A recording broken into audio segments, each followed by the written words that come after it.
Only on News 5, abandoned homes are boarded up and condemned, but they are still standing. We've been telling you about these dangers that these homes create for neighborhoods all over the city. It's a major issue, and recently we followed properties owned by one corporation as the city condemned them. The owner seems to have stopped keeping them up. News 5's Kevin Barry explains why fixing the buildings or knocking them down could still be weeks away.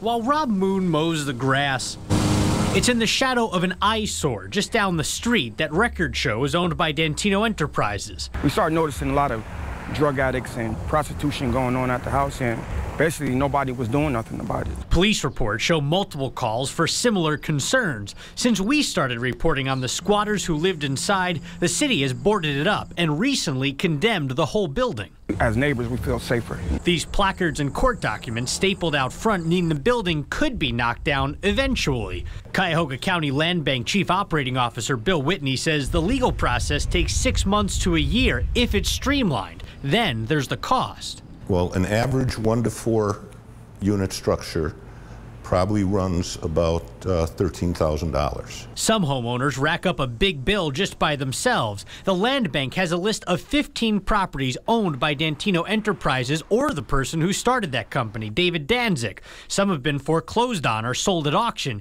and a few, like the home near where Rob lives, are still owned by the company and just recently got condemned. And I don't know these individuals, so I hesitate to say anything, but I mean, I think you can see for yourself. The Land Bank took this property and demolished the home that used to sit on it years after David Danzig owned it. It's part of the 4,000 properties they spend $2 million every year to maintain, just until a buyer comes along. A vacant lot might not be the best look, but Bill says it's a better option than the alternative, a house that's falling down. There is definitely negative effects within, I think they quite often use a 500-foot radius. Back on Dearborn, neighbors say the negative effects aren't completely gone, even with the home boarded up. They're still worried about kids sneaking into the house and the squatters that still come by and try to get in. As a homeowner, he should take responsibility to check on his home instead of just abandoning it like that, you know. In Cleveland, I'm Kevin Barry for the E-Team.